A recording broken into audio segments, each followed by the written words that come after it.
Lendo a Bíblia em um ano. Dia 72. Primeira leitura.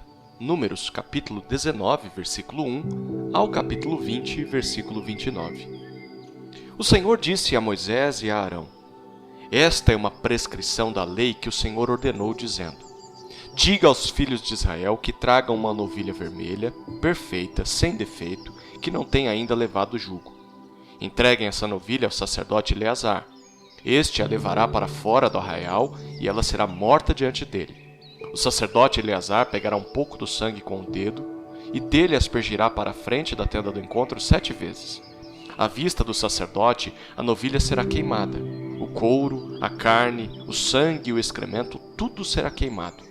E o sacerdote, pegando um pedaço de madeira de cedro, isopo e pano de carmesim, os lançará no meio do fogo que queima a novilha. Então o sacerdote lavará suas roupas e banhará o seu corpo em água. Depois entrará no arraial e ficará impuro até a tarde. Também o que queimou a novilha lavará suas roupas com água e em água banhará o seu corpo e ficará impuro até a tarde. Um homem que esteja puro ajuntará a cinza da novilha e a depositará fora do arraial, num lugar puro, e ela será guardada para a congregação dos filhos de Israel, para a água purificadora. É oferta pelo pecado. Aquele que ajuntou a cinza da novilha lavará suas roupas e ficará impuro até a tarde. E isto será por estatuto perpétuo aos filhos de Israel e aos estrangeiros que habitam no meio deles. Aquele que tocar no cadáver de uma pessoa ficará impuro durante 7 dias. No terceiro dia e no 7º dia se purificará com esta água e ficará puro. Mas se no terceiro dia e no 7º não se purificar, não ficará puro. Todo aquele que tocar no cadáver de uma pessoa e não se purificar, contamina o tabernáculo do Senhor. Essa pessoa será eliminada de Israel. Porque a água purificadora não foi aspergida sobre essa pessoa, ficará impura. A sua impureza ainda está nela. Esta é a lei quando alguém morrer numa tenda. Todo aquele que entrar nessa tenda e todo aquele que nela estiver ficarão impuros durante 7 dias. Também toda vasilha aberta sobre a qual não houver tampa amarrada ficará impura. Todo aquele que, no campo aberto, tocar em alguém que for morto pela espada, em outro morto, nos ossos de alguma pessoa, ou numa sepultura, ficará impuro durante 7 dias. Para a pessoa impura, pegarão da cinza da queima da oferta pelo pecado, e sobre esta cinza porão água corrente num vaso. Um homem puro pegará isopo, molhará naquela água e a aspergirá sobre aquela tenda, sobre todo o utensílio e sobre as pessoas que ali estiverem. Também a aspergirá sobre quem tocar nos ossos, em alguém que foi morto, ou que morreu, ou numa sepultura. O puro aspergirá sobre o impuro no terceiro dia e no 7º dia. Deverá purificá-lo no 7º dia. E a pessoa que era impura lavará suas roupas, se banhará na água, e à tarde ficará pura. No entanto, a pessoa que estiver impura e não se purificar, essa será eliminada do meio da congregação, porque contaminou o santuário do Senhor. A água purificadora não foi aspergida sobre ela, está impura. Isto será um estatuto perpétuo para eles.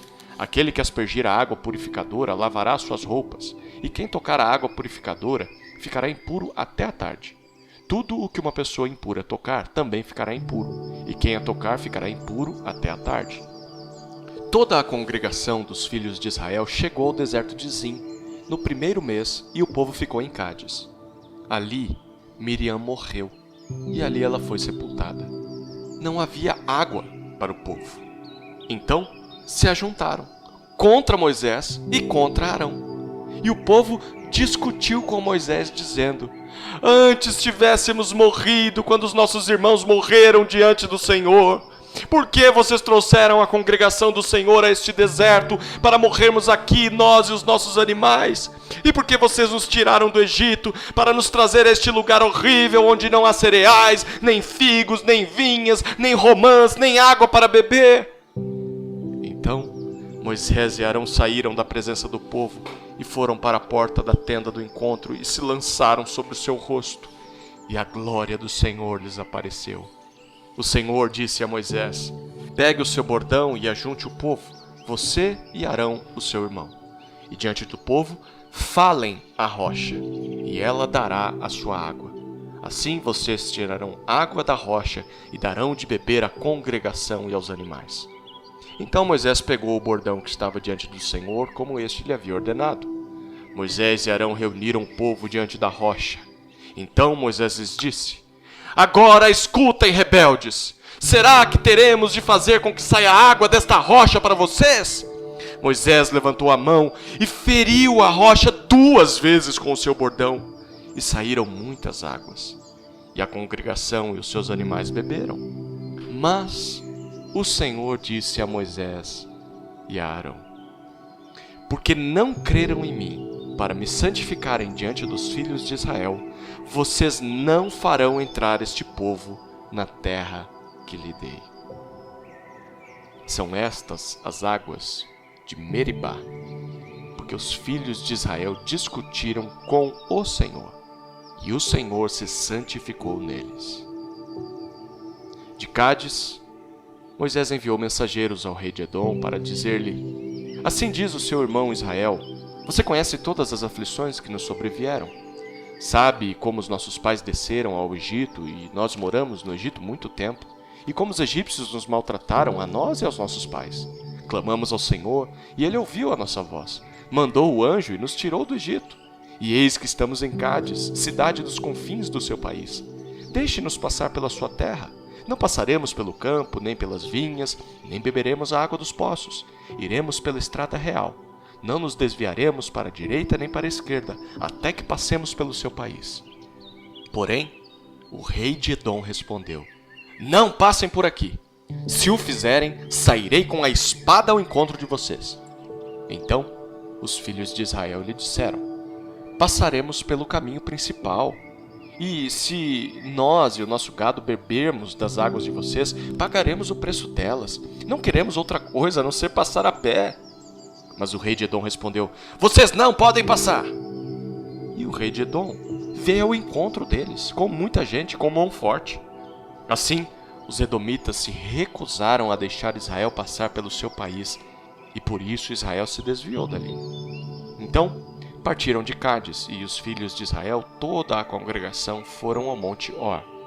O Senhor disse a Moisés e a Arão no monte Or, nos confins da terra de Edom: Arão será reunido ao seu povo, porque não entrará na terra que dei aos filhos de Israel, pois vocês foram rebeldes à minha palavra nas águas de Meribá.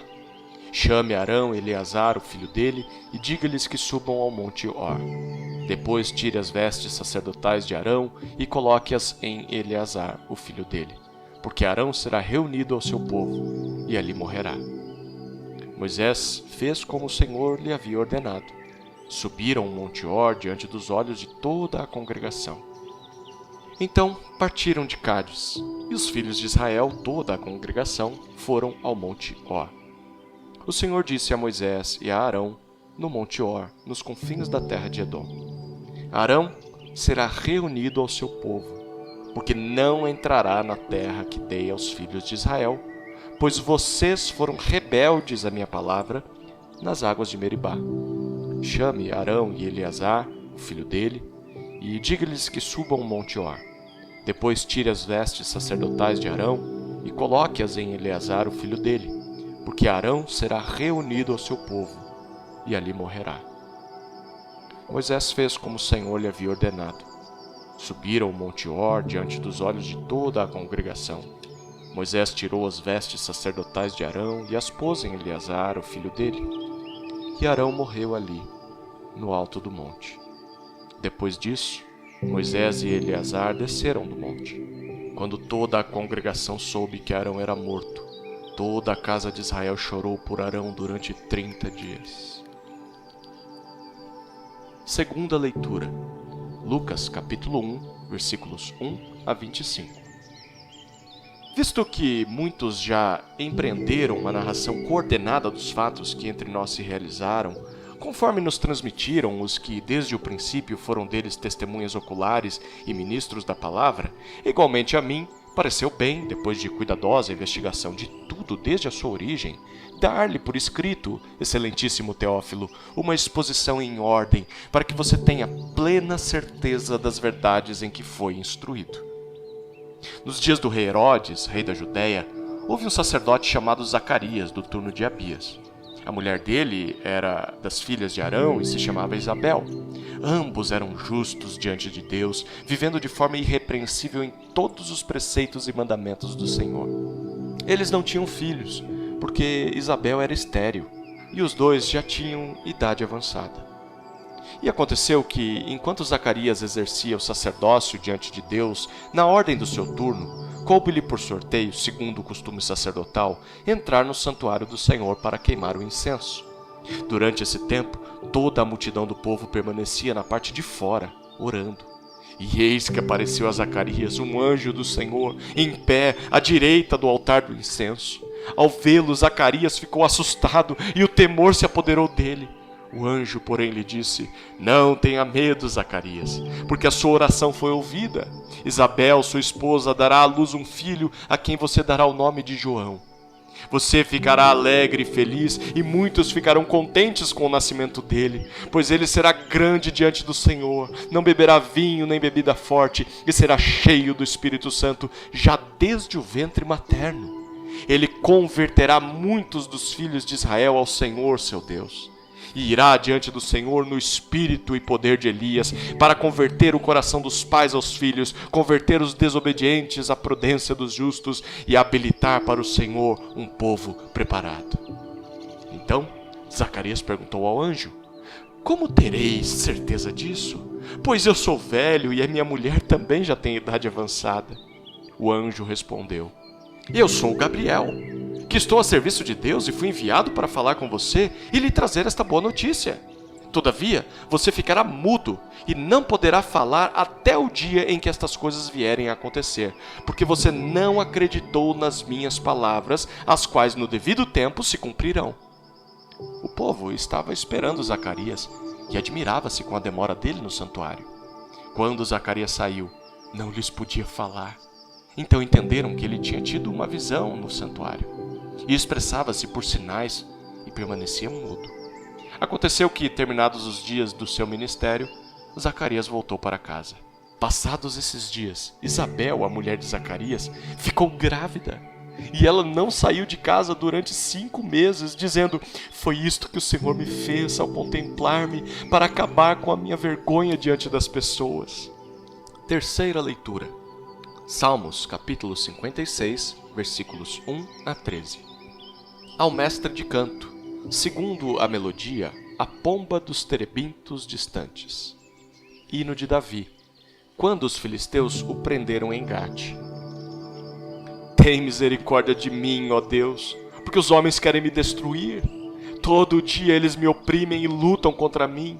Os meus inimigos sempre querem me destruir. São muitos os que atrevidamente me combatem. Quando eu ficar com medo, hei de confiar em Ti. Em Deus, cuja palavra eu exalto, neste Deus ponho a minha confiança e nada temerei. Que me pode fazer um mortal? Todo dia torcem as minhas palavras, os meus pensamentos são todos contra mim para o mal. Ajuntam-se, escondem-se, espionam os meus passos como aguardando a hora de me tirarem a vida. Dá-lhes a retribuição segundo a sua iniquidade, derruba os povos, ó Deus, na tua ira. Contaste os meus passos quando sofri perseguições. Recolhe as minhas lágrimas no teu odre, não estão elas inscritas no teu livro? No dia em que eu te invocar, os meus inimigos baterão em retirada. Uma coisa eu sei, que Deus é por mim. Em Deus, cuja palavra eu louvo, no Senhor, cuja palavra eu louvo, neste Deus ponho a minha confiança e nada temerei. Que me pode fazer um simples ser humano? Os votos que fiz, eu os manterei, ó Deus. Trarei as ofertas de ações de graças, pois da morte livraste a minha alma, sim, livraste da queda os meus pés, para que eu ande na presença de Deus, na luz da vida. Quarta leitura. Provérbios, capítulo 11, versículo 8. O justo é libertado da angústia, mas o ímpio a recebe em lugar dele.